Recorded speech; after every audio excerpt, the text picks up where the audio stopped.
ராசியா, லக்னமா எத பார்க்கணும்? இப்ப ஜோதிடம் சார்ந்த விஷயங்களுக்கு ராசிய பார்க்கணுமா? லக்னத்த பார்க்கணுமான்னு நெறைய பேர் கேட்குறாங்க. அதுவும் ராசி பலன் பார்க்கும்போது சிலர் லக்னத்தையும் எடுத்துக்கொள்ளலாம் அப்படின்ற மாரி வீடியோலாம் போடுறாங்க.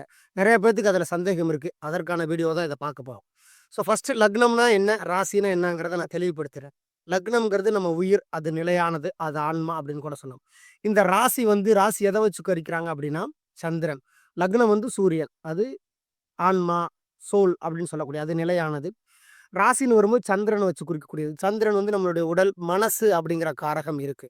அப்ப இந்த ராசி பலன் அப்படிங்கும்போது, அது பொதுவா சொல்லக்கூடிய ஒரு விஷயங்கள்.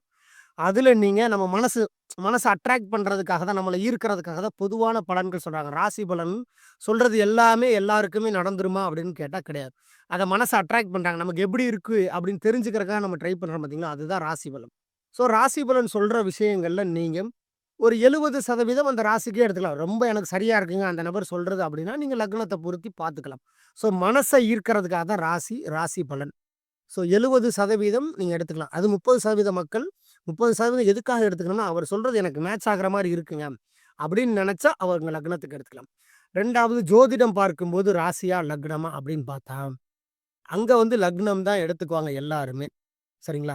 லக்னம் தான் 99% எடுத்துக்குவாங்க. ராசிங்கிறது தசாபுத்தி அமைப்புகளுக்காக தான் எடுத்துக்குவாங்க. இப்ப அதே மாரி கூட இதையும் பிரிச்சுக்கலாம். 70% லக்னத்தையும், 30% தசாபுத்தி என்கிற சந்திரனையும் எடுத்து பலன் சொல்லுவாங்க. ஸோ ஒவ்வொருத்தருடைய பலன் சொல்ற விதமும் வேற மாரி இருக்குமே தவிர, நீங்க ராசி எடுத்துக்கிட்டாலும் சரி, லக்னம் எடுத்துக்கிட்டாலும் சரி, இதெல்லாமே பொதுவான பலன்கள் தான். நம்ம எல்லா வீடியோலயும் சொல்லியிருக்கோம். 1000 கோடி பேர் இருந்தாங்கன்னா, 1000 கோடி பேருக்கும் தனித்தனி ஜாதகம் தான், தனித்தனி பலன்கள் தான். அதனால ஒருத்தர் மாரி ஒருத்தருக்கு இருக்காது. இப்ப அவரு ராசி பலன் சொல்றாங்க. மகம் நட்சத்திரம் சிம்ம ராசிக்கு. உலகத்துல எத்தன பேர் இருப்பாங்க? எல்லா பேத்துக்கும் அது பொருந்துமா? அப்படின்னு கேட்டா பொருந்தாது. இப்ப நம்மளே ராசி பலன் வீடியோ போடுறோம் அப்படின்னா, ஒரு விளம்பரத்திற்காக தான். நம்ம இருக்கோம்னு மத்தவங்க தெரிஞ்சுக்கணும் அப்படிங்கிறதுக்காக தான் ஒரு ராசி பலன் வீடியோவா நம்ம போடுறோம். ஸோ அது அனைவருக்குமே 100% பொருந்தாது.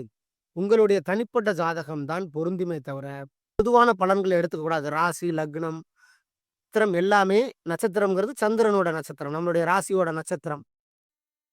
அதுவுமே எல்லாமே பொதுவான பலன்களை தானே தருமே தவிர, நம்மளுடைய சுய ஜாதகத்தின் அடிப்படையில 12 கட்டங்களையும் ஆய்வு பண்ணி, 9 கிரகங்களையும் ஆய்வு பண்ணி, அது நம்மளுடைய ஜாதகத்துல தனித்தன்மையான விஷயங்கள சொல்லும். அத தான் கேட்டு தெரிஞ்சுக்கணுமே தவிர, இந்த ராசி, லக்னம் இதெல்லாம் போட்டு குழப்பிக்க வேண்டியது இல்ல. Thank you friends.